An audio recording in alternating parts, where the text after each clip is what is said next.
Hello students, आज की class में हम कीलेट्स के बारे में स्टडी करेंगे।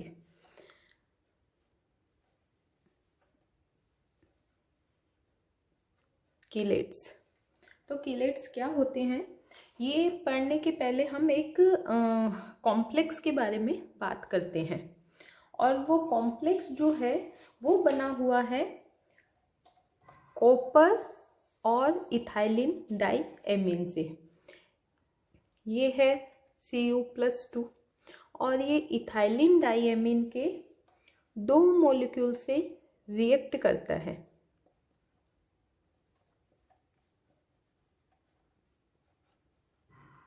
ये है आपका इथाइलिन डाइएमीन और ये इससे रिएक्ट करके एक कॉम्प्लेक्स फॉर्म करता है। और वो कॉम्प्लेक्स कैसा होता है, आप सभी जानते हैं कि इथाइलिन डाइएमीन एक बाइडेंडेड लिगेंड है। मीन्स दोनों नाइट्रोजन कॉपर से कोऑर्डिनेशन बॉन्ड बनाकर इससे बाइंड हो सकती है।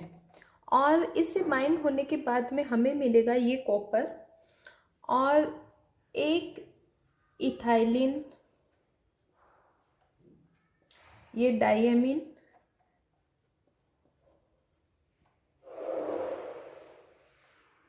ठीक है।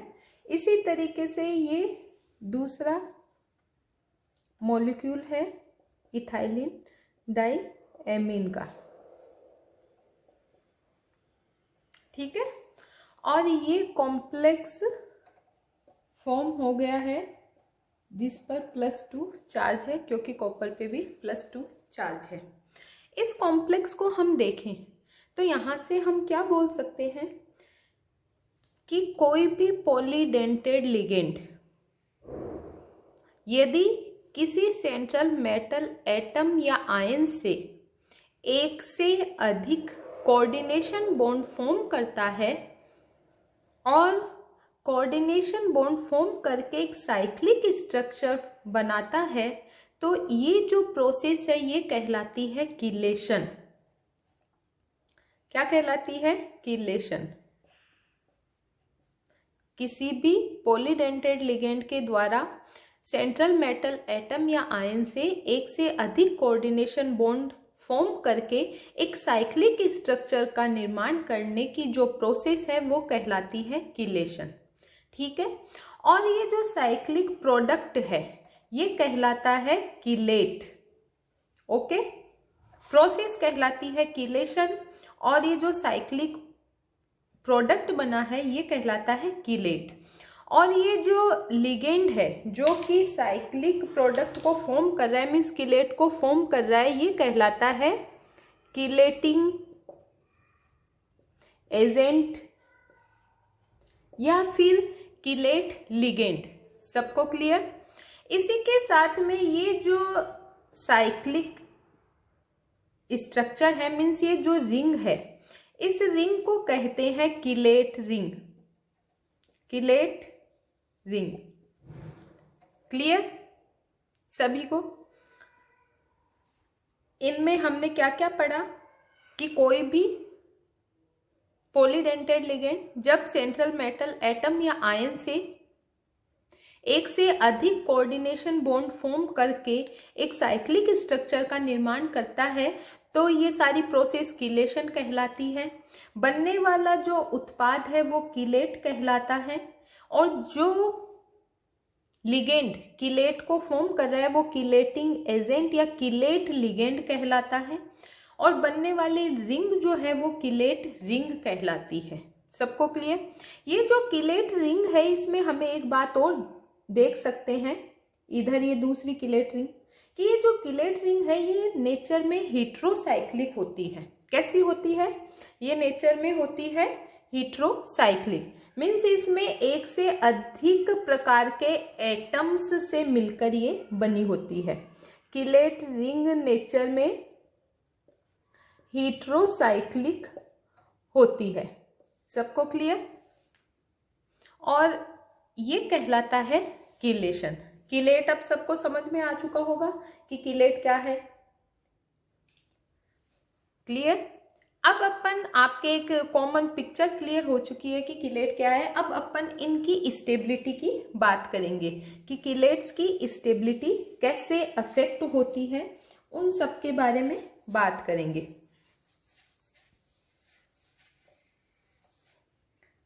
नेक्स्ट अपन बात करेंगे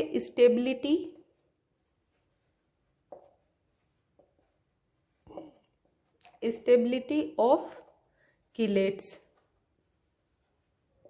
ठीक है, तो सबसे पहली बात तो ये है कि ये जो किलेट्स हैं ये मोनोडेंटेड लिगेंड से बने हुए कॉम्प्लेक्सेस के कंपैरिजन में ज़्यादा स्टेबल होते हैं, सबसे पहली बात। ठीक है, अब ये जो इनकी किलेट्स की जो एक्स्ट्रा स्टेबिलिटी है, मीन्स मोनोडेंटेड लिगेंड से जो कॉम्प्लेक्स फॉर्म हुए हैं उनके कंपैरिजन में ये किलेट्स जो ज़्यादा स्टेबल हैं, और इनकी जो एक्स्ट्रा स्टेबिलिटी है, इस एक्स्ट्रा स्टेबिलिटी को हम किलेट इफेक्ट कहते हैं। क्या कहते हैं बच्चों? Chelate effect. सबको क्लियर? किलेट प्रभाव। Extra stability of chelates is known as chelate effect. अब इन किलेट्स की जो एक्स्ट्रा स्टेबिलिटी है वो किन किन फैक्टर्स के कारण है, कौन कौन से रीजन है, कौन कौन से कारक हैं जो कि इनकी स्टेबिलिटी को बढ़ाते हैं, हम उनकी बात करते हैं। ठीक है, फैक्टर्स रेस्पॉन्सिबल फॉर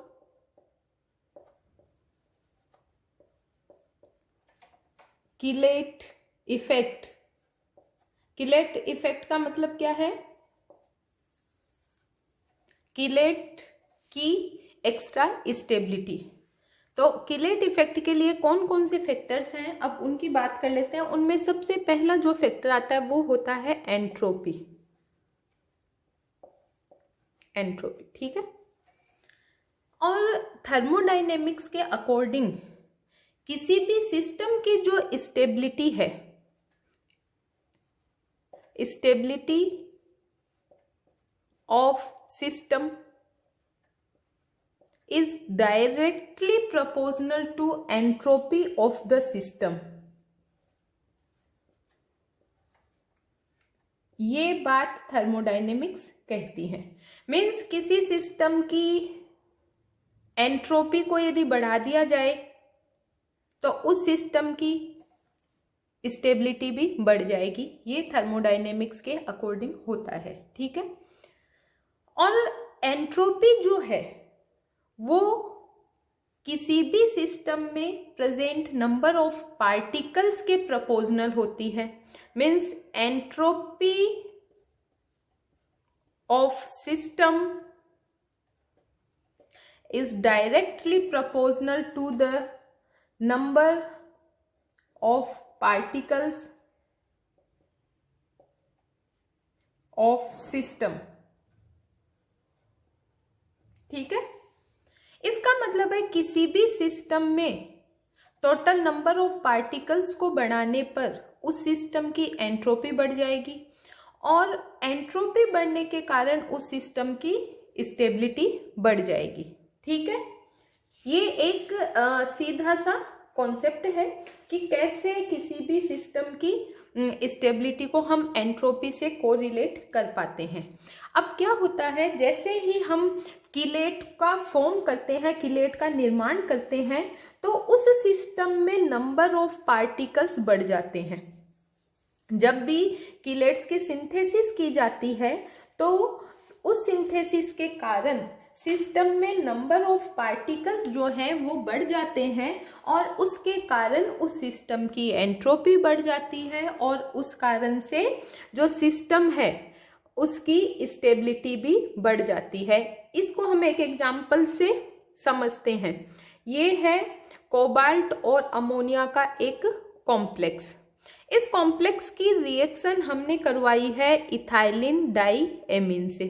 ठीक है, जब इथाइलिन डाईएमीन से रिएक्ट करेगा तो हमें दूसरा नया कॉम्प्लेक्स मिलेगा जो कि होगा कोबाल्ट एंड इथाइलिन डाईएमीन का कॉम्प्लेक्स।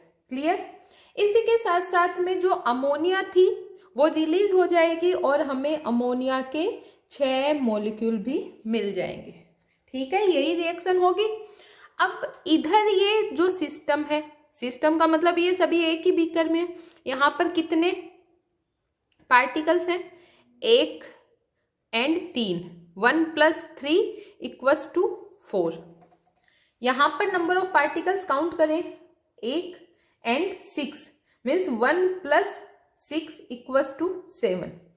आप यहाँ से क्लियर देख पा रहे हो कि जैसे ही कीलेट का निर्माण हुआ, सिस्टम में टोटल नंबर ऑफ पार्टिकल्स हैं वो इंक्रीज हो गए हैं और इस कारण सिस्टम की एंट्रोपी इंक्रीज हो गई है और इस कारण सिस्टम की स्टेबिलिटी इंक्रीज हो गई है। समझ में आ गया? इस कारण से जो कीलेट्स होते हैं उनकी स्टेबिलिटी मोनोडेंटेड लिगेंड से बने हुए कॉम्प्लेक्सेस के कंपैरिजन में ज्यादा होती है। सबको क्लियर? हमने पहला फैक्टर पढ़ लिया है कि कीलेट्स की स्टेबिलिटी को कौन इफेक्ट करता है? एंट्रोपी। अब दूसरा जो फैक्टर है वो होता है रेजोनेंस। रेजोनेंस मतलब अनुनाद।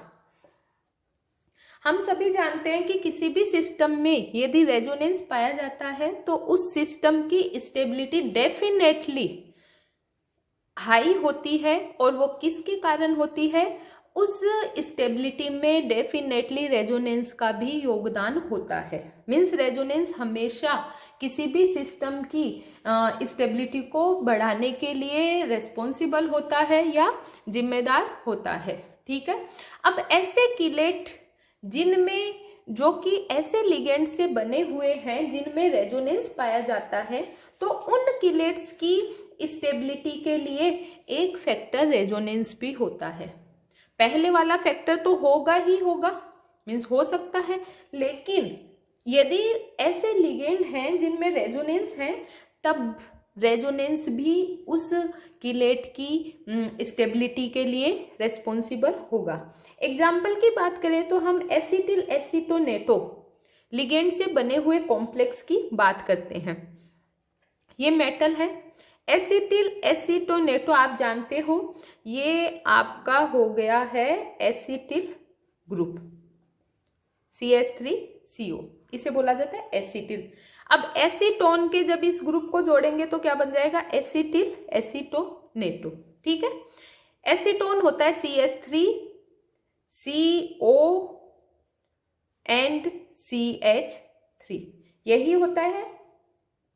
ये लो, ये है एसिटिल एसीटोनेटो, ये किसी मेटल से जुड़ा हुआ है, ये डबल बॉन्ड है। अब हम यहां से क्लियर देख सकते हैं कि एसिटिल एसीटोनेटो में रेजोनेंस हो सकता है। यहाँ का जो कोऑर्डिनेशन बॉन्ड है ये कन्वर्ट हो सकता है किसमें? कोवलेंट में, और ये कन्वर्ट हो सकता है कोऑर्डिनेशन बॉन्ड में। ये बॉन्ड इधर आए, ये इधर। क्लियर? तो अपने आप ही क्या होगा? हमें जो नेक्स्ट रेजोनेटिंग स्ट्रक्चर मिलेगी वो कुछ इस प्रकार से मिलेगी। ये रेजोनेंस हुआ, ये यहाँ पर CH3 और डबल बॉन्ड CH एंड ये आपका CH3। यहाँ से हमें क्लियर दिख रहा है कि यहाँ पे ये वाली जो ऑक्सीजन थी ये कोऑर्डिनेशन बॉन्ड को फॉर्म कर रही थी और यहाँ पर रेजोनेंस के कारण इस ऑक्सीजन ने यहाँ पे कोऑर्डिनेशन बॉन्ड फॉर्म कर लिया है और इसे ही हम कहते हैं रेजोनेंस। और इस टाइप का रेजोनेंस यदि किसी लिगेंड में पाया जाता है और उस लिगेंड से यदि कोई कीलेट फॉर्म होता है तो उस कीलेट की स्टेबिलिटी में उस रेजोनेंस का भी योगदान होगा। क्लियर? सभी को क्लियर? अब आगे हम पढ़ते हैं, आगे जो नेक्स्ट फैक्टर है उसकी बात करते हैं। 2 फैक्टर हम पढ़ चुके हैं, एंट्रोपी एंड रेजोनेंस। थर्ड जो फैक्टर होता है वो होता है size of chelate ring. Means जो कीलेट रिंग है उनकी जो साइज है वो भी कीलेट्स की स्टेबिलिटी को अफेक्ट करती है। सबको क्लियर? तो सबसे पहली बात ये है कि जनरली 5 और 6 मेंबर्ड जो रिंग होती हैं उनकी स्टेबिलिटी हाई होती है और थर्मोडायनेमिकली भी ये प्रूव्ड है। ठीक है। यदि कोई भी कीलेट में 5 या 6 सदस्यीय रिंग पाई जाती है तो उस कीलेट की स्टेबिलिटी बढ़ जाती है। लेकिन 5 और 6 में भी जो मोस्ट स्टेबल रिंग है वो होती है 5 मेंबर्ड रिंग। क्लियर? मीन्स यदि कोई हमारे पास 2 कॉम्प्लेक्स है जिसमें एक तो 5 मेंबर्ड रिंग से निर्मित कॉम्प्लेक्स है, क्लियर, और दूसरा है 6 मेंबर्ड रिंग से निर्मित कॉम्प्लेक्स।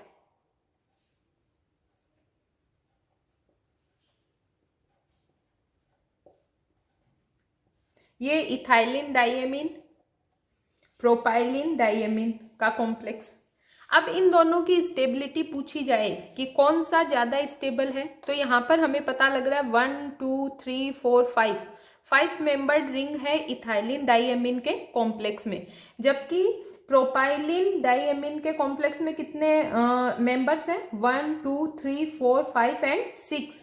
तो ज्यादा स्टेबल कौन होगा? अभी अभी मैंने बताया है कि 5 एंड 6 मेंबर्ड रिंग जो है वो जनरली स्टेबल होती है, लेकिन 5 और 6 में से भी मोस्ट स्टेबल रिंग कौन सी होती है? 5 मेंबर्ड रिंग। इसलिए कौन सा कॉम्प्लेक्स ज्यादा स्टेबल होगा? इथाइलिन डाइएमीन से बना हुआ कॉम्प्लेक्स। सबको क्लियर? नेक्स्ट फैक्टर की अब बात करते हैं अपन।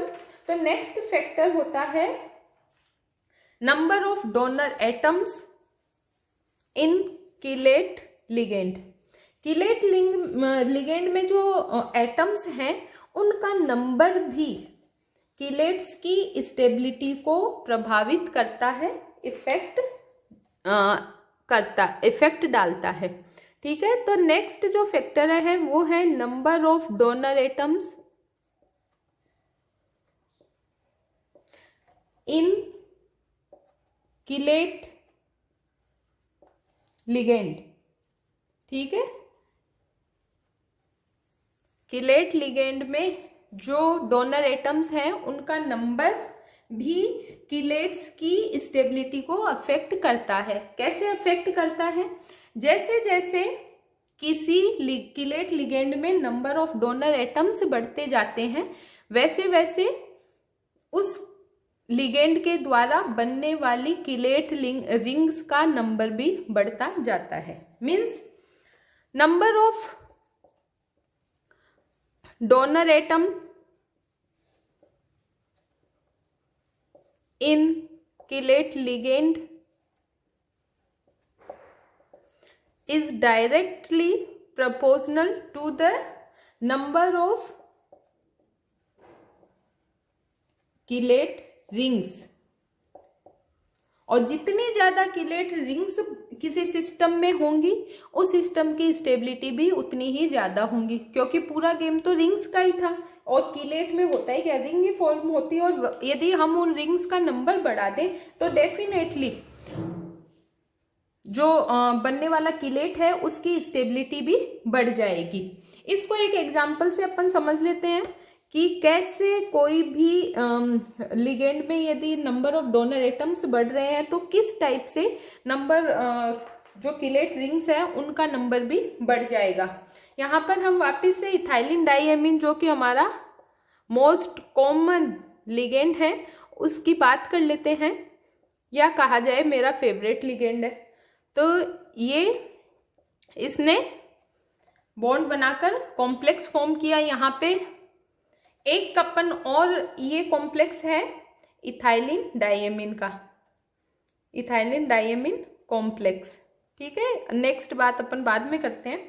और दूसरा मैं ट्राईइन मीन्स डाई इथाइलिन ट्राईएमीन का कॉम्प्लेक्स फॉर्म कर लेती हूँ। ठीक है। और जब मैं डाई इथाइलिन ट्राईएमीन का कॉम्प्लेक्स फॉर्म करती हूँ तो वो कुछ इस प्रकार से बनेगा। उसमें 3 एमीन के मॉलिक्यूल हैं। तो ये आपका NH2 NH। ठीक है। और ये इथाइलिन जो कि CH2 इससे जुड़ी हुई है, ये CH2 एंड CH2 ये इससे जुड़ी हुई है। ठीक है। ये क्या है? ये है ट्राईइन कॉम्प्लेक्स। ठीक है, अब ट्राई इन कॉम्प्लेक्स और इस कॉम्प्लेक्स की अपन बात करें तो हमें साफ दिख रहा है इसमें केवल कितनी रिंग है, एक। डोनर एटम कितने हैं, 2, जबकि इसमें डोनर एटम है 3 और रिंग का नंबर हो गया है 2।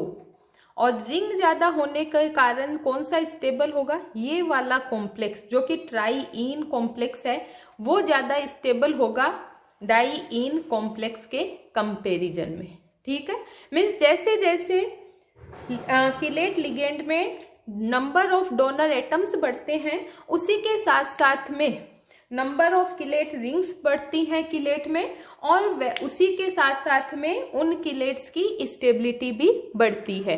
सबको क्लियर?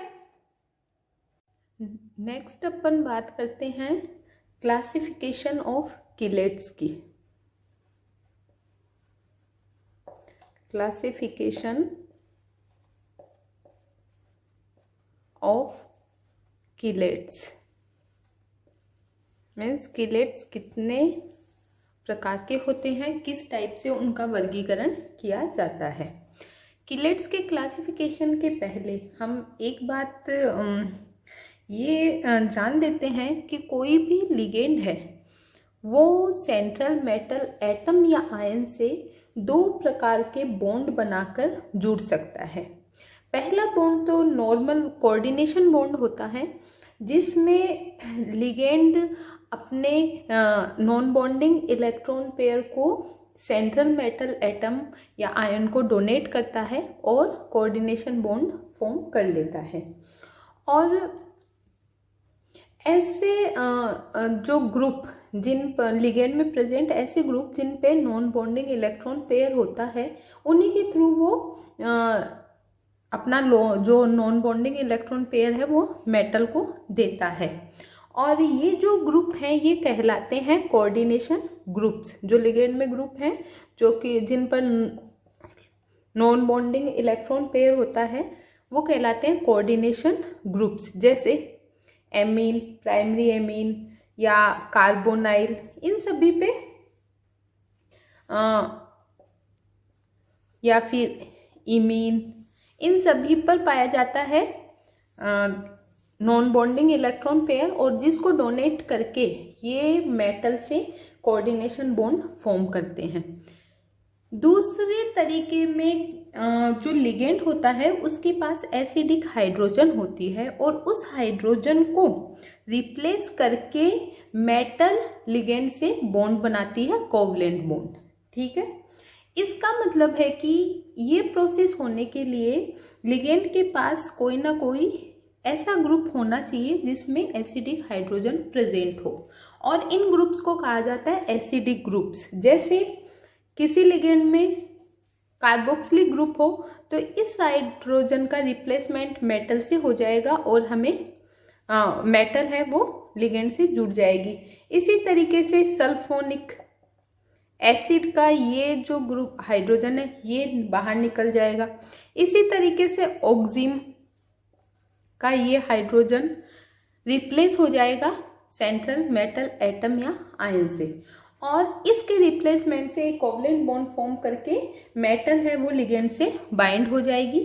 ठीक है, इस प्रकार से ये 2 टाइप के जो बॉन्ड है ये इनके थ्रू कोई भी लिगेंड है वो मेटल से अटैच होता है या बाइंड होता है। ठीक है, अब अपन क्लासिफिकेशन की बात कर लेते हैं। तो जो एक डायल साइंटिस्ट थे उन्होंने लिगेंड में number of donor atoms and number of coordination and acidic groups की प्रेजेंस के आधार पर किलेट्स को वेरियस क्लासेस में डिवाइड किया। सबसे पहली बात तो ये जो क्लासिफिकेशन है ये डायल नामक साइंटिस्ट ने दिया था, और किस किस के बेसिस पे दिया था, on the basis of number 1 number of donor atoms. ठीक है, लिगेंड में नंबर ऑफ डोनर एटम्स कितने हैं उनके बेसिस पे। दूसरा क्या बेसिस था, number of acidic and coordination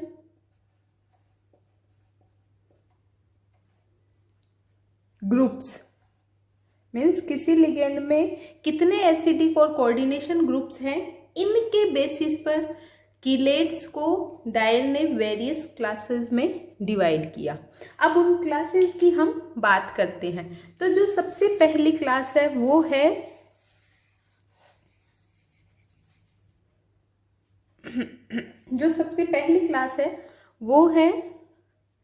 कीलेट्स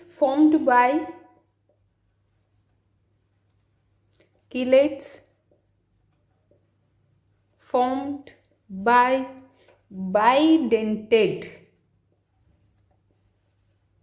ligands।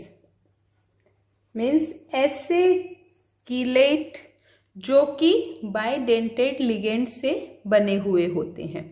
तो नंबर ऑफ डोनर एटम्स आ गए। बाइडेंटेट का मतलब है कि ऐसे लिगेंड जिनमें 2 डोनर एटम प्रेजेंट हो, सबसे पहली बात। अब 2 डोनर एटम है प्रेजेंट लिगेंड में, तो ये टोटल कितने बॉन्ड बनाएगा? 2 बॉन्ड्स फॉर्म होंगे। ठीक है, 2 बॉन्ड बनाए जाएंगे लिगेंड के द्वारा। अब ये बात क्लियर हो गई है कि बाइडेंटेट लिगेंड है तो 2 बॉन्ड बनाएगा, लेकिन ये 2 बॉन्ड कौन कौन से होंगे? ये हो सकते हैं दोनों एसिडिक हो सकते हैं दोनों कोऑर्डिनेशन बॉन्ड हो सकता है एक एसिडिक हो और एक कोऑर्डिनेशन बॉन्ड हो। मीन्स एसिडिक और कोऑर्डिनेशन ग्रुप्स के बेसिस पर इस क्लास को सब क्लासेस में डिवाइड किया गया। तो उस क्लासिफिकेशन की बात कर लेते हैं। तो इसकी जो पहली क्लास है वो क्या है? कीलेट्स। क्लियर करके लिख लेते हैं। बाइडेंटेट लिगेंड्स से बनने वाले जो कीलेट्स हैं उनमें जो सबसे पहली क्लास है वो क्या है? क्लास ए। वो क्या है? Chelates formed by 2 acidic groups containing ligands।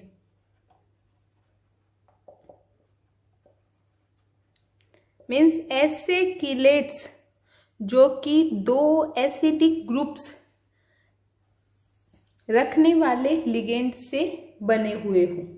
ठीक है, इसका मतलब है कि बाइडेंटेट लिगेंड का क्लासिफिकेशन है 2 बॉन्ड बनेंगे और दोनों नेचर में कैसे होंगे? Covalent. 2 covalent bonds are formed. Clear? क्योंकि दोनों ग्रुप कैसे हैं? एसिडिक है, इसलिए बनने वाले दोनों बॉन्ड कैसे होंगे नेचर में? कोवलेंट। मीन्स हाइड्रोजन के रिप्लेसमेंट से मेटल है वो लिगेंड से बॉन्ड बनाएगी। क्लियर सभी को? एग्जाम्पल की बात कर लेते हैं। तो हमें एक ऐसा लिगेंड चाहिए जिसमें 2 एसिडिक हाइड्रोजन प्रेजेंट हो, और इसका सबसे अच्छा एग्जाम्पल क्या हो सकता है? ऑक्जेलिक एसिड को हम लिगेंड के रूप में काम में लें, क्योंकि ऑक्जेलिक एसिड से ये नंबर 1 नंबर 2 हाइड्रोजन बाहर निकले तो हमें ऑब्वियसली ऐसा लिगेंड मिल सकता है जिसमें दोनों एसिडिक ग्रुप प्रेजेंट हो। क्लियर? इसके एग्जाम्पल की बात करूँ तो बेरियम का एग्जाम्पल ले लेते हैं। बेरियम जो है वो ऑक्जेलिक एसिड से इस प्रकार से बॉन्ड बनाकर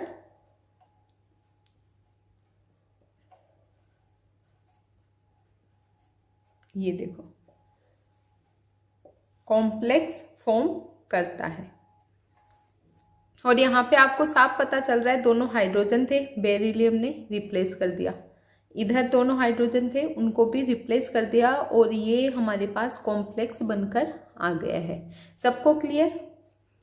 अब सेकेंड क्लास की बात करते हैं। हम बाइडेंटेट लिगेंड्स की ही बात कर रहे हैं।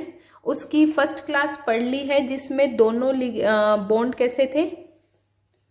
कोवलेंट, क्योंकि दोनों ग्रुप्स कैसे थे, एसिडिक। अब हम बात करते हैं किलेट्स फॉर्म्ड बाय, किससे बना हो, वन एसिडिक, वन ग्रुप कैसा हो, acidic,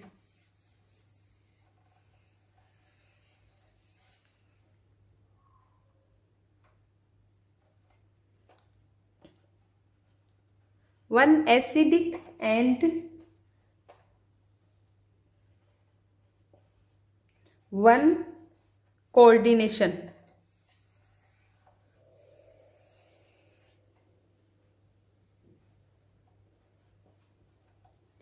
one coordination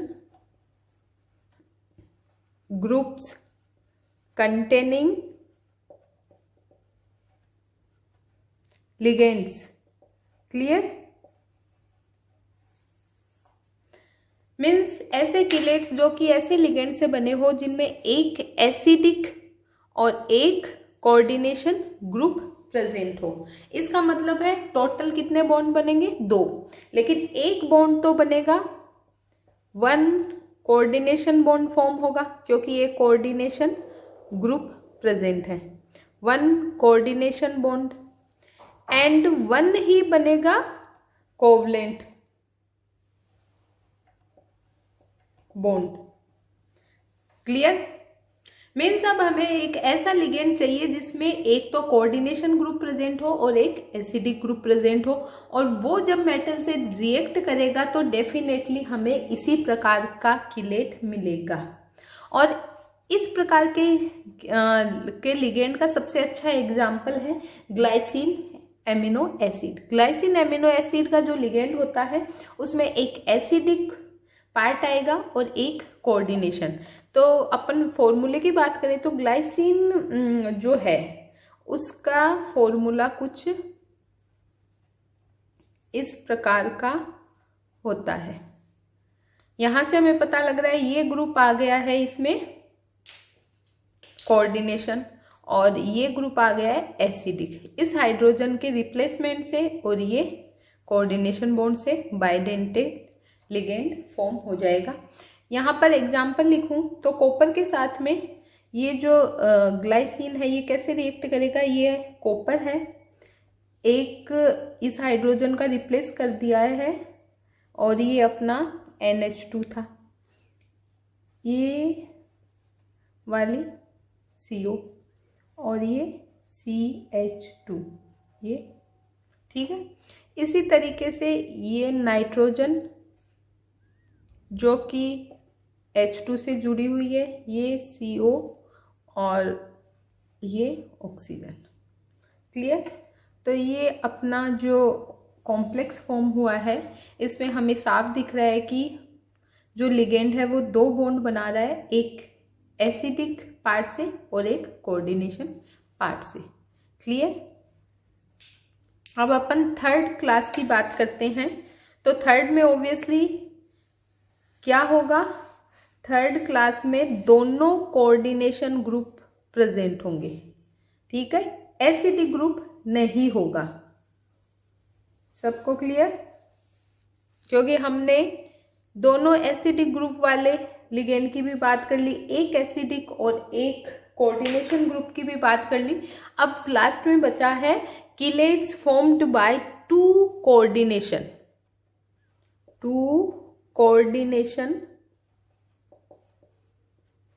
groups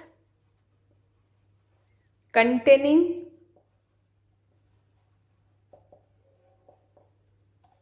ligands, ठीक है। इसका मतलब है अब हमें इस प्रकार का लिगेंड चाहिए जिसमें 2 कोऑर्डिनेशन ग्रुप्स प्रेजेंट हों। इसका मतलब है दोनों जो लिगेंड बॉन्ड होंगे वो कैसे होंगे, 2 कोऑर्डिनेशन बॉन्ड फॉर्म होंगे, 2 कोऑर्डिनेशन बॉन्ड्स फॉर्म होंगे।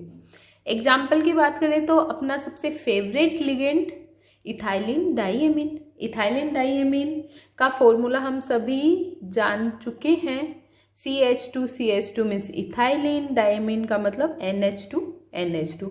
हमें साफ दिख रहा है दोनों कोऑर्डिनेशन ग्रुप इसमें प्रेजेंट हैं जो कि दो कोऑर्डिनेशन बॉन्ड बना सकते हैं। इसके एग्जाम्पल की बात कर लेते हैं। ये कॉपर है, इससे इथाइलिन इस प्रकार से जुड़ गई है। ये अपना CH2, ये अपना CH2, ये इथाइलिन। क्लियर सभी को? ओके। और ये अपना कॉम्प्लेक्स बन गया है। कॉपर है, उस पर +2 चार्ज है, इथाइलिन है, इथाइलिन डायमीन है, न्यूट्रल मॉलिक्यूल है, इसलिए कॉम्प्लेक्स पे चार्ज आ गया है +2। सभी को क्लियर कि किस प्रकार से हम किलेट्स को क्लासिफाई करेंगे। ठीक है, अब अपन नेक्स्ट मूव करते हैं कि ऐसे किलेट्स जो कि किससे बने हो, ट्राइडेंटेड लिगेंड से फॉर्म हो। ठीक है, क्योंकि बाइडेंटेड के तो हमने सभी एग्जाम्पल देख लिए कि बाइडेंटेड में किस किस क्लास को हम इंक्लूड कर सकते हैं। टोटली हम 3 क्लासों को इंक्लूड कर सकते हैं क्योंकि 3 प्रकार के लिगेंड हमें बाइडेंटेड के रूप में मिलते हैं। क्लियर सभी को? अब अपन सेकंड क्लास में मूव करते हैं। तो जो सेकंड क्लास है वो है किलेट्स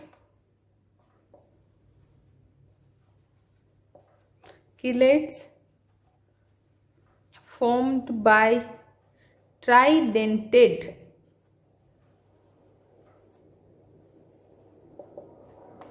ligands।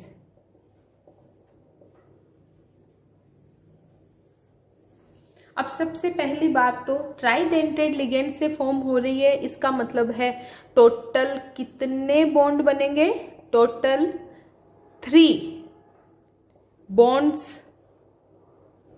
Are formed. क्यों? ट्राइडेंटेड लिगेंड है तो वो कितने बॉन्ड बना सकता है? टोटल 3 बॉन्ड बना सकता है। अब ये तीनों बॉन्ड किस किस टाइप के हो सकते हैं उसके बेसिस पर हम इस क्लास को फर्दर डिवाइड कर सकते हैं। ठीक है, तो अब अपन उन फर्दर क्लासिफिकेशन की बात कर लेते हैं कि किस प्रकार से इसका फर्दर क्लासिफिकेशन होगा ट्राइडेंटेड लिगेंड से बने हुए किलेट्स का। इसमें अब सबसे पहली क्लास की बात करें तो क्या आ सकता है? ऐसे किलेट जो कि तीनों एसिडिक ग्रुप्स कंटेनिंग लिगेंड से बने हुए हों। Means किलेट्स formed bye 3 acidic groups containing ligands।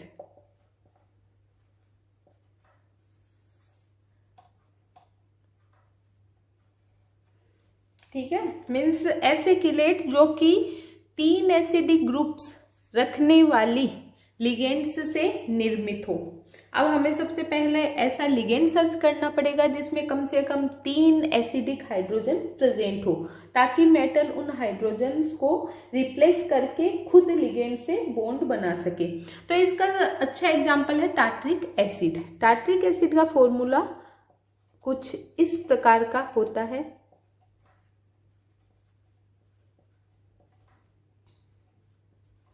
हमें साफ दिख रहा है कि टार्ट्रिक एसिड में 1, 2, 3 एंड 4 4 हाइड्रोजन प्रेजेंट है।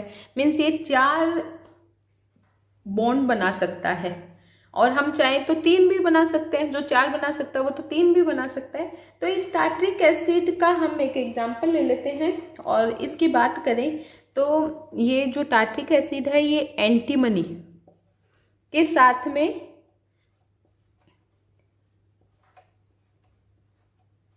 एक बॉन्ड एक कॉम्प्लेक्स फॉर्म करता है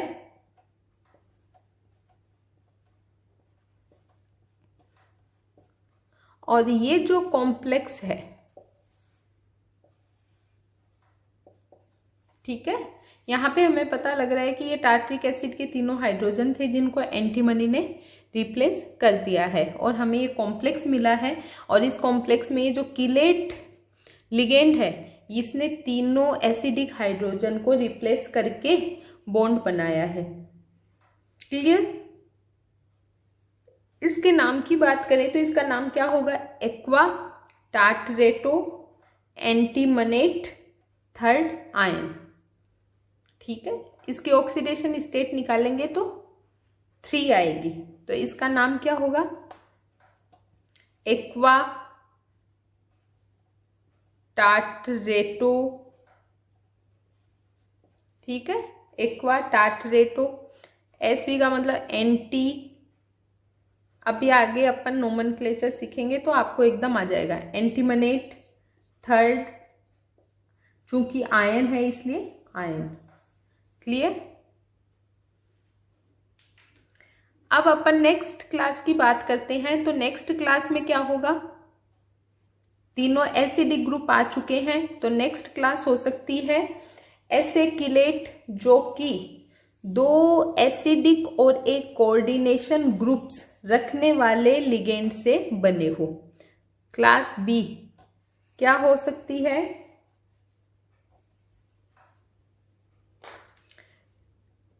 Chelates formed by 2 acidic and 1 coordination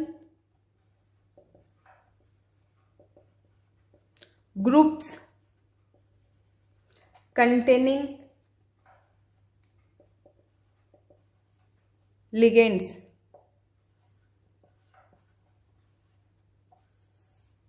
ठीक है, ऐसे किलेट जो कि ऐसे लिगेंड से बने हो जिनमें 2 एसिडिक और एक कोऑर्डिनेशन ग्रुप प्रेजेंट हो। ठीक है, इसका मतलब है इसमें टोटल 3 बॉन्ड बनेंगे, उनमें से 2 बॉन्ड तो कैसे होंगे? कोवलेंट, क्योंकि 2 एसिडिक ग्रुप है तो जो मेटल है 2 हाइड्रोजन को रिप्लेस करके बॉन्ड बनाएगी, और एक कोऑर्डिनेशन ग्रुप प्रेजेंट है मीन्स एक कोऑर्डिनेशन बॉन्ड फॉर्म होगा। ओके, अब ऐसे एग्जाम्पल की बात करें तो इसका लिगेंड हो सकता है एस्पार्टिक एसिड। एस्पार्टिक एसिड का क्या फॉर्मूला होता है उसको देखते हैं तो आपको समझ में आ जाएगा। एस्पार्टिक एसिड का फॉर्मूला होता है COOH, ये CH2, ये CH और ये COOH, और यहाँ पर होता है NH2। ये होता है एस्पार्टिक एसिड। यहाँ से क्लियर हो रहा है कि एक ये वाली हाइड्रोजन, दूसरी ये हाइड्रोजन, 2 हो गई हैं एसिडिक ग्रुप्स। ये हो गया है coordination group, means total 3 bond form कर सकता है ये, जिनमें से एक कोऑर्डिनेशन और 2 हाइड्रोजन के रिप्लेसमेंट से। तो एग्जाम्पल की बात कर लेते हैं।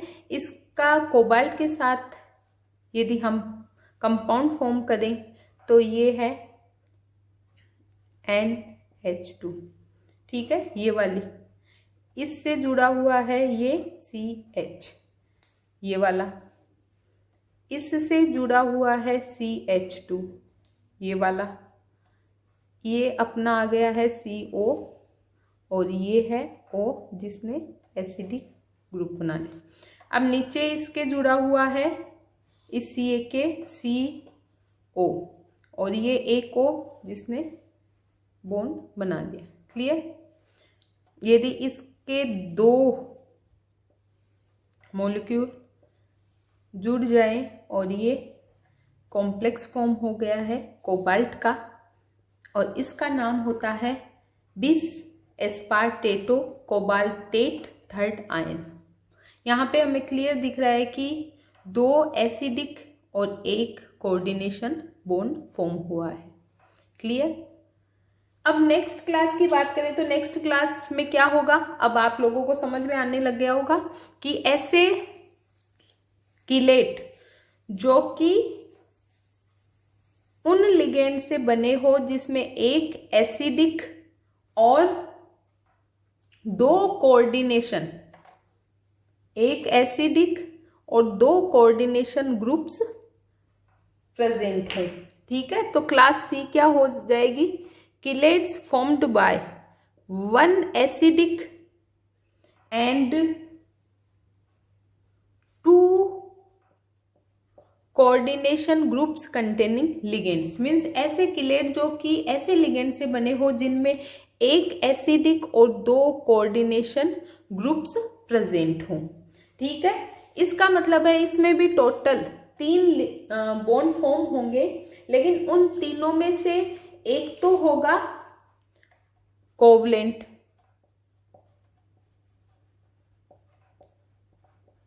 और 2 होंगे कोऑर्डिनेशन बॉन्ड।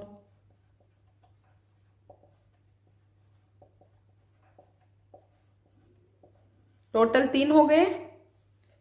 अब इसके एग्जाम्पल की बात करें तो हमें कुछ इस प्रकार का लिगेंड चाहिए जिसमें 2 कोऑर्डिनेशन ग्रुप्स प्रेजेंट हो और एक एसिडिक ग्रुप प्रेजेंट हो। तो इसका एग्जाम्पल हो सकता है, पहले लिगेंड की बात कर लेते हैं। इसका एग्जाम्पल डाईएमीन प्रोपियोनिक एसिड। अब प्रोपियोनिक एसिड बोल रही हूँ means 1C 2C and 3C, ये हो गया है अपना एसिड। डाईएमीन बोल रही हूँ, इसका मतलब है 2 एमीन जुड़ेंगी।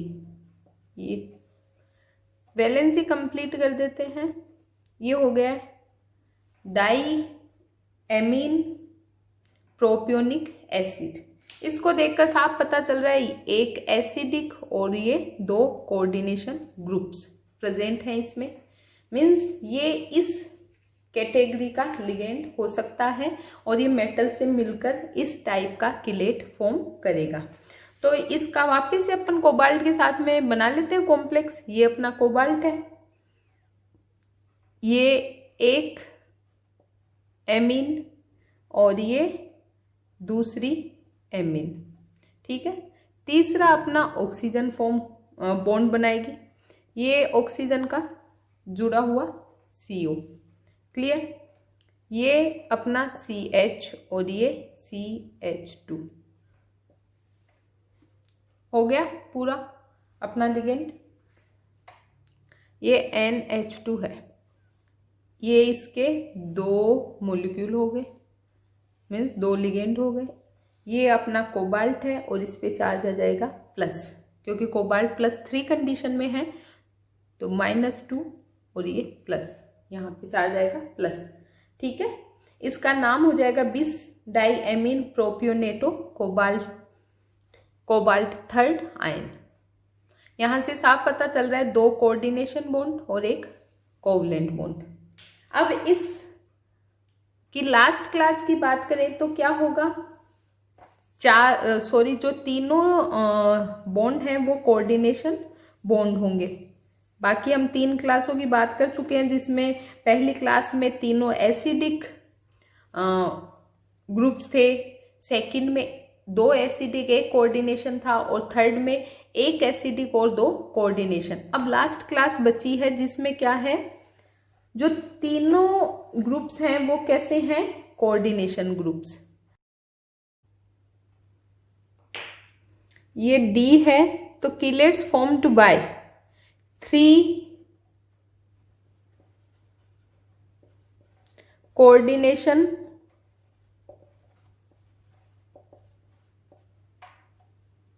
Groups containing ligands।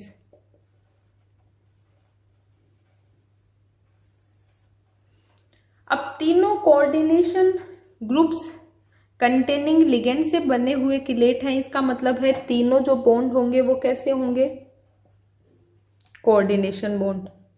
पहली बात।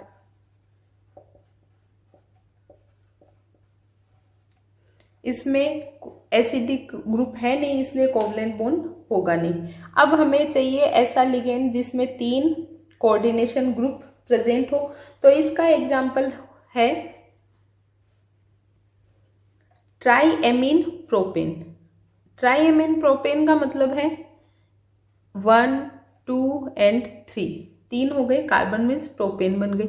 ट्राईएमीन का मतलब है 3 हो गई है हमारी एमीन। ये लो, वैलेंसी को कंप्लीट कर देते हैं तो हमारे पास लिगेंड आ गया है और साफ दिख रहा है कि तीनों जो एमीन है वो कोऑर्डिनेशन बॉन्ड फॉर्म कर सकती है। क्लियर? तो वापस से अपन कोबाल्ट के साथ में इजीली कॉम्प्लेक्स फॉर्म कर लेते हैं। ये अपना कोबाल्ट है, ये अपनी पहली एमीन, ये दूसरी एमीन और ये तीसरी एमीन। ये जुड़ी हुई है CH2 से, ये जुड़ी है CH से और ये जुड़ी हुई है CH2 से। हो गया?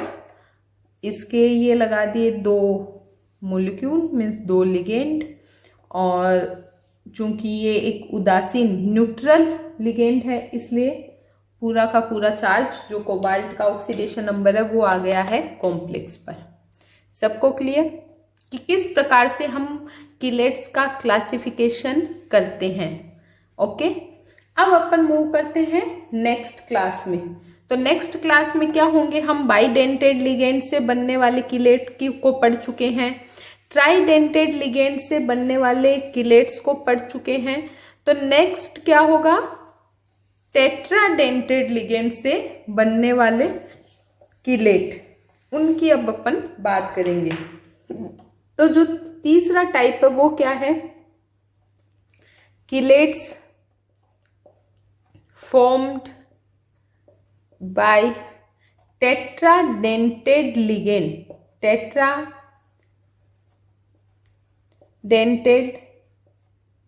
लिगेंड्स मीन्स ऐसे किलेट जो कि टेट्राडेंटेड लिगेंड्स से बने हो।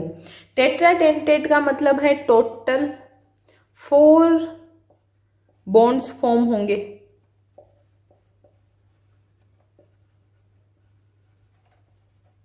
मीन्स जो एक किलेट है वो टोटल कितने बॉन्ड बनाएगा, 4। अब ये चारों बॉन्ड हैं ये किस किस टाइप के होंगे, इसके बेसिस पर ये जो किलेट है अपने ये वापिस से सब क्लासेस में डिवाइड किए जा सकते हैं। ओके, तो सबसे यहाँ पर इसका क्लासिफिकेशन अपन समझ सकते हैं कि बहुत कॉम्प्लिकेटेड हो सकता है। मीन्स चारों एसिडिक ग्रुप रखने वाले ligand, 3 acidic 1 coordination, 2 acidic 2 coordination, 1 acidic 3 coordination, चारों कोऑर्डिनेशन। तो यहाँ पर हम केवल उन्हीं क्लासों की बात करेंगे, मीन्स उन्हीं क्लासेस की बात करेंगे जो कि मोस्ट कॉमनली अवेलेबल है नेचर में या फिर लेबोरेटरी में जो सिंथेसाइज किए जा चुके हैं। बाकी क्लासिफिकेशन सभी टाइप का हो सकता है जो मैंने अभी आपको बोलकर बताया, लेकिन एग्जाम्पल में हम उन्हीं की बात करेंगे जो कि लेबोरेटरी में सिंथेसाइज किए जा चुके हैं। क्लियर? तो जो सबसे पहली क्लास है वो है किलेट्स formed by 3 acidic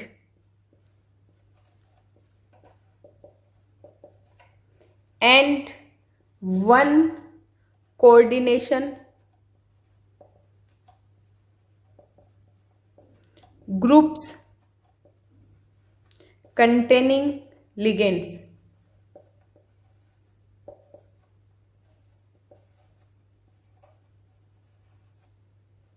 मीन्स ऐसे लिगेंड से जिनमें 3 एसिडिक और 1 कोऑर्डिनेशन ग्रुप प्रेजेंट हो, उनसे बने हुए किलेट। क्लियर? मैं अभी बता चुकी कि चारों एसिडिक ग्रुप रखने वाले लिगेंड से भी हम इनको क्लासिफाई कर सकते हैं, लेकिन हम उन्हीं की बातें कर रहे हैं जो कि इजीली लैब में सिंथेसाइज किए जा चुके हैं जो किलेट। अब बात करें 3 एसिडिक ग्रुप का मतलब है कि 3 होंगे कोवलेंट बॉन्ड।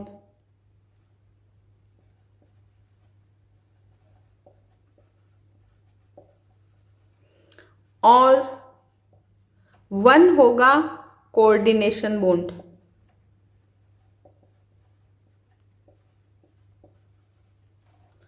ठीक है, 3 covalent bond and 1 coordination bond.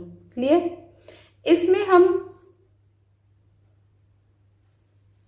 हमें एक ऐसा लिगेंड चाहिए जिसमें 3 एसिडिक हाइड्रोजन प्रेजेंट हो और एक हो हमारे पास कोऑर्डिनेशन ग्रुप। ठीक है, तो इसका अच्छा एग्जाम्पल है ट्राईइथेनॉल एमीन। ट्राईइथेनॉल एमीन कुछ इस प्रकार का होता है।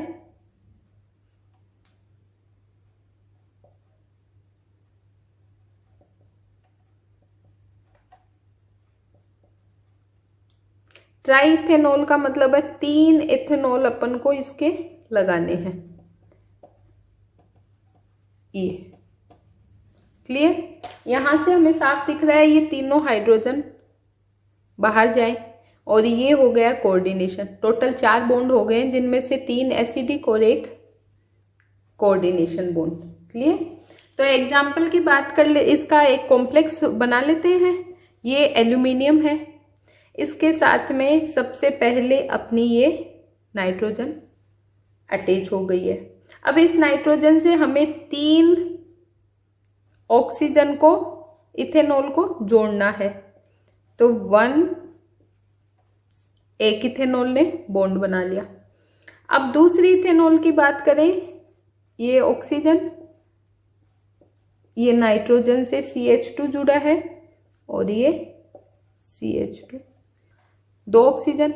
अब एक थर्ड ऑक्सीजन और बची है, ये पहली, ये CH2। देखो यहां से हमें साफ दिख रहा है ये बॉन्ड हो गया है कोऑर्डिनेशन बॉन्ड। ये पहला कोवलेंट बॉन्ड जो हाइड्रोजन के रिप्लेसमेंट से, ये दूसरा और ये तीसरा कोवलेंट बॉन्ड हो गया एग्जाम्पल, जिसमें 4 लिगेंड ने 4 बॉन्ड बनाए हैं, 3 हाइड्रोजन के रिप्लेसमेंट से और 1 कोऑर्डिनेशन, कॉमन कोऑर्डिनेशन बॉन्ड। इसका नाम क्या होगा? Triethanol amine aluminium third complex. Triethanol amine aluminium third complex. Clear?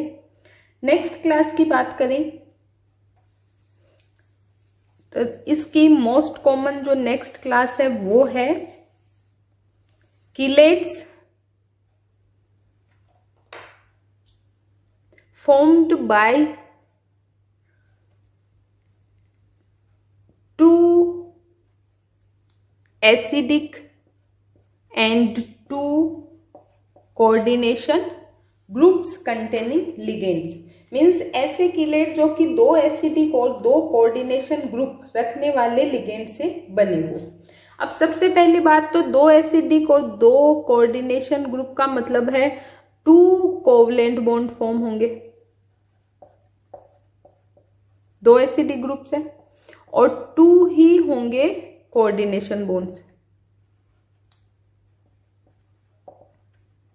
ये तो हो गई है पहली बात। अब हमें ऐसा लिगेंड ढूंढना पड़ेगा जिसमें 2 एसिडिक हाइड्रोजन प्रेजेंट हो और 2 कोऑर्डिनेशन बॉन्ड बनाने वाले ग्रुप्स प्रेजेंट हो। तो इसका एग्जांपल है इथाइलिन डाईएमीन डाईएसीटेटो। कैसे? इथाइलिन डाईएमीन हमारा फेवरेट लिगेंड आ गया है, उससे हम इस लिगेंड को इजीली बना लेंगे।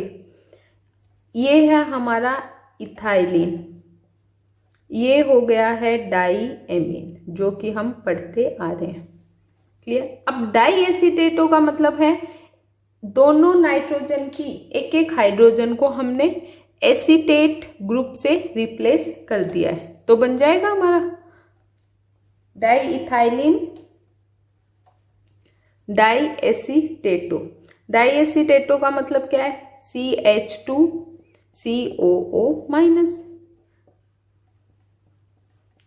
ये जो हाइड्रोजन था वो रिप्लेस कर दिया मैंने। क्लियर? यदि इसके मेटल के साथ कॉम्प्लेक्स फॉर्म करें तो कैसे बन जाएगा, ये कॉपर, ठीक है, और ये इथाइलिन डाइएमीन की नाइट्रोजन, मैंने H2 लिख दिया है भूल से, सॉरी, केवल एक ही H है क्योंकि एक H को हमने रिप्लेस कर दिया है एसीटेट से, ठीक है। ये दोनों इथाइलिन से जुड़ी हुई है,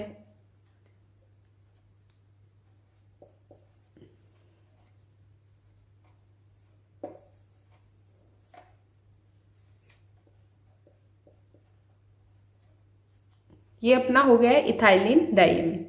अब डाइएसीटेटो का मतलब है ये वाला पार्ट जोड़ना है, ये CH2, ये CO और ये ऑक्सीजन, इसने बॉन्ड बनाया। इसी तरीके से ये CH2, ये CO और ये ऑक्सीजन और इसने बॉन्ड बना लिया और ये हमारा कॉम्प्लेक्स रेडी। क्लियर, सभी को समझ में आया? 2 कोऑर्डिनेशन बॉन्ड और 2 acidic bond, ethylene diamine diacetato copper second complex ready है। अब थर्ड क्लास, इसमें ये 2 मोस्ट कॉमन क्लासेस हैं जिनके बारे में हम बात कर चुके हैं। अब नेक्स्ट क्लास की बात करते हैं, तो नेक्स्ट इंपॉर्टेंट जो क्लास है, इसी तरीके से हम पेंटाडेंटेड लिगेंड के भी क्लासिफिकेशन पढ़ सकते हैं, बट वो भी अपने आप में बहुत कॉम्प्लिकेटेड हो जाएगा क्योंकि 5 लिगेंड बॉन्ड आएंगे और उन 5 की प्रोबेबिलिटी के आधार पे हमें अलग अलग उनको क्लासिफाई करना है। लेकिन जो पेंटाडेंटेड के कंपैरिजन में जो मोस्ट यूजफुल क्लास है वो है, उसकी बात कर लेते हैं पहले, उसकी बात करते हैं। वो एक पेंटाडेंटेड के आप चाहें तो क्लासिफिकेशन कर सकते हैं, लेकिन यहाँ पर हम उन्हीं क्लासेस की बात कर रहे हैं जो कि मोस्ट कॉमन है, जो कि लेबोरेटरी में इजीली उनके एग्जाम्पल्स जो हैं वो सिंथेसाइज किए जा चुके हैं, ठीक है। तो अपन नेक्स्ट की बात करें तो नेक्स्ट क्या है, कीलेट्स formed by हेक्साडेंटेड। मैं हेक्साडेंटेड पे इसलिए आ गई हूं क्योंकि ये भी एक फेमस क्लास है ligands. Chelates formed by hexadentate ligands. सबसे पहली बात, हेक्साडेंटेड का मतलब है टोटल 6 बॉन्ड्स फॉर्म होंगे, पहली बात, ठीक है। अब ये टोटल 6 जो बॉन्ड हैं ये कितने टाइप के हो सकते हैं, उसके बेसिस पे हम इनका फर्दर बहुत क्लासिफिकेशन कर सकते हैं, लेकिन हम केवल एक ही एग्जाम्पल की यहाँ पर बात करेंगे क्योंकि वही मोस्ट कॉमन एग्जाम्पल है और उसे पढ़ने के लिए ही इस क्लास को हम यहाँ पर पढ़ रहे हैं, ठीक है। तो जो मोस्ट कॉमन एग्जाम्पल है वो क्या है, इथाइलिन डाइएमीन टेट्राएसीटेटो लिगेंड से बनने वाले कॉम्प्लेक्स, और इस कॉम्प्लेक्स को हम EDTA बोलते हैं, टेट्राएसिटिक एसिड। उससे जो कॉम्प्लेक्स फॉर्म होते हैं वो कई इजीली लेबोरेटरी में फॉर्म किए जा चुके हैं, इसलिए हम यहाँ पर उसकी स्टडी कर रहे हैं, ठीक है। तो सबसे पहले अपन बना लेते हैं कि EDTA की स्ट्रक्चर क्या होती है। बाकी तो हम जब लिगेंड पढ़ रहे थे तब भी EDTA की स्ट्रक्चर को हम पढ़ के आए थे, फिर भी एक बार वापस उसे जनरेट करते हैं। सबसे पहली बात है इथाइलिन, ये हो गया इथाइलिन डाइएमीन, ये हो गया इथाइलिन डाइएमीन। अब जब मैं टेट्राएसीटेटो बोल रही हूँ वहां पे हम अभी जस्ट पहले डाइएसीटेटो की बात कर रहे थे, तो 2 हाइड्रोजन को हमने एसीटेट से रिप्लेस कर दिया था। अब चूंकि टेट्रा की बात कर रहे हैं, इसका मतलब है कि ये 4 हाइड्रोजन एसीटेट से रिप्लेस हो जाएगी और हमें EDTA इथाइलिन डाइएमीन टेट्रा एसीटेटो जो लिगेंड है वो प्राप्त हो जाएगा। ये मैंने 4 हाइड्रोजन को एसीटेट से रिप्लेस कर दिया है। अब आप इजीली देख सकते हो ये हो गए हैं 4 एसिडिक ग्रुप और ये हैं 2 कोऑर्डिनेशन ग्रुप। टोटल कितने बॉन्ड बना सकते हैं? 6। क्लियर। इसके एक एग्जाम्पल की बात कर लेते हैं। आयरन के साथ में ये कॉम्प्लेक्स कुछ इस प्रकार से बॉन्ड बनाएगा। ये अपना आयरन के साथ में दोनों ये नाइट्रोजन और ये नाइट्रोजन ये वाली जुड़ गई हैं। इन दोनों की ये जो इथाइलिन है वो मैं यहाँ पर ऐड कर देती हूँ CH2 ये इथाइलिन जुड़ गई। अब हमें 4 एसीटेट ग्रुप भी ऐड करने हैं। ठीक है, 4 एसीटेट ग्रुप में ये CH2 और ये CO, इसके साथ में ये ऑक्सीजन है, इसने बॉन्ड बना लिया। ये एक एसीटेट ग्रुप जोड़ दिया है। इस नाइट्रोजन से दूसरा एसीटेट ग्रुप ये CH2, ये CO और ये O और इसने बॉन्ड बना लिया। इसी तरीके से इस नाइट्रोजन से भी हमें 2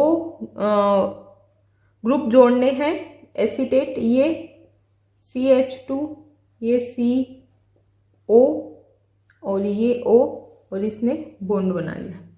इससे जो नेक्स्ट जोड़ेंगे ये CH2 ये CO और ये अपना O और इसने बॉन्ड बना लिया।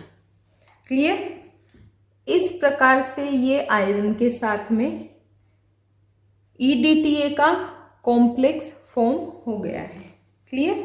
जहां पर हम इजीली देख सकते हैं 2 हमारे कोऑर्डिनेशन बॉन्ड है और 4 हमारे हाइड्रोजन को रिप्लेस करके बॉन्ड फॉर्म हुए हैं। टोटल 6 फॉर्म हो गए हैं, बॉन्ड बने हैं, जिनमें से 4 एसिडिक हैं और 2 कोऑर्डिनेशन बॉन्ड हैं। क्लियर।